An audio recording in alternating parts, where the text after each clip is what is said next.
Halo semuanya, selamat malam. Nah, kembali lagi di channel CV yang akan menjelaskan seperti biasa tentang pergerakan daripada Bitcoin. Oke. Nah, sorry banget agak telat uploadnya malam ini karena baru pulang nge-gym ya kan. Karena udah lumayan naik kemarin dan kita harus nurunin lagi ya.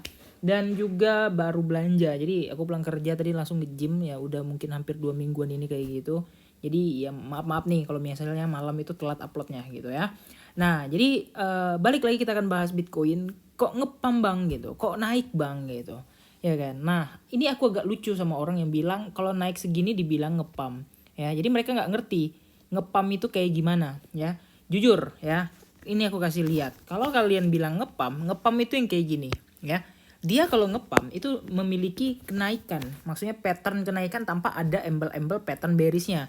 Kenapa ini bisa dibilang ngepam? Karena kayak gini ya. Kalau naik ke sini dia bikin higher high, kemudian di sini dia bikin higher low, dia bikin higher high lagi ya. Bisa kita bilang sebagai ngepam.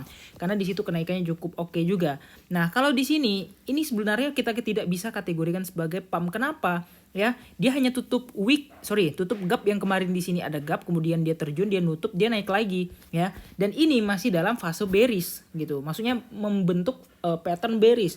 Kalau ngepam dia naik sepersekian persen di dalam fase uptrend, itu dikategorikan pump. Kalau ini masih dalam pembentukan fase bearish yang tidak bisa kalian sebut sebagai pump. Jadi kalian harus bisa membedakan mana yang namanya naik, mana yang namanya ngepam gitu. Beda ya.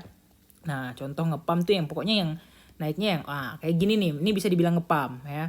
Nah, ini kan fase, biarpun dia dalam fase bearish, dia tapi mengalami kenaikan yang lumayan kayak gini nih ya. Nah, dia bikin higher high, higher low, kemudian baru terjun gitu ya. Nah, jadi kalau aku lihat apakah kita akan mengulangi historical yang sama di Rising Witch setan ini ya.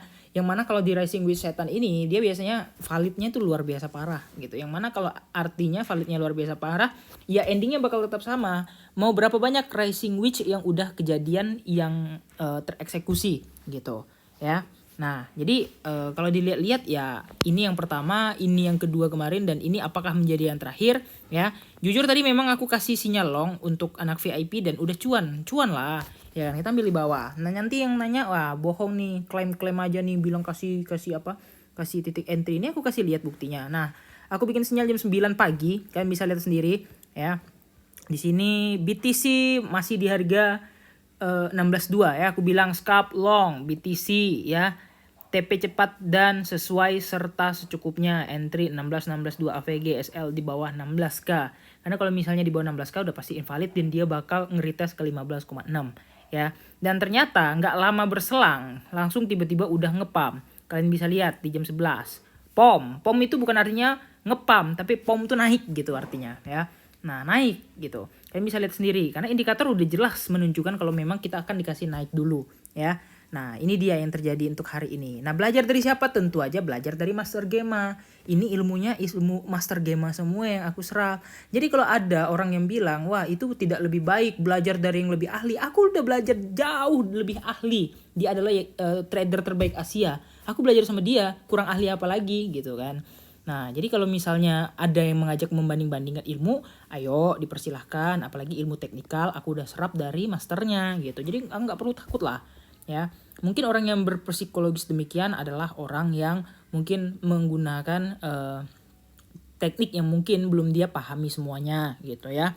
Nah, kalau aku kan mungkin udah sekitar 70%, 75% udah aku serap ilmunya, makanya aku berani bikin bikin konten tentang feature. Kenapa? Ini tuh tinggi resikonya. Ya, sekali lagi tanggung jawabnya juga besar di feature karena memang ekstrim.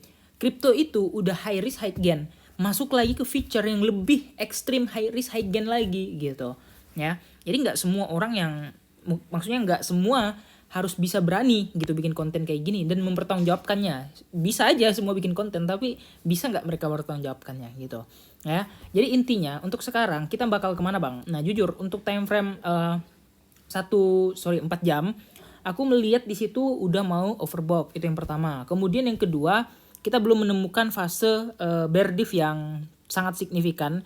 Kita masih cuma menemukan pattern RSI-nya bearish ya di sebelah sini ya. Nah, jadi bisa aja memang terjun kalau kita ngikut dari time frame 1 jamnya. Bisa aja, bukan terjun, bisa aja turun maksudnya ya. Karena kalau di time frame 1 jam udah jelas banget ya kan pattern bearish-nya gitu. Nah, tapi yang aku masih menjadi pertanyaan ya, aku masih menunggu dia confirm di sini. Kenapa? Di sini tuh ada support gitu. Yang tadi tuh hampir nggak kejebol. Kalau misalnya dia memantul ya, misalnya nih dia memantul ke sini ya, dia udah fix ngejar ke 16.8. 16.7, 16.8. Udah fix dia ngejar ke situ. Kenapa? Ya dia bakal ngejar resisten trend line-nya untuk bikin pattern yang namanya kita sebut sebagai rising wedge. Benar banget, oke? Nah, kira-kira kayak gitu. Jangan lupa untuk like dan subscribe. Ya, kita bertemu lagi di video-video selanjutnya. Bye-bye.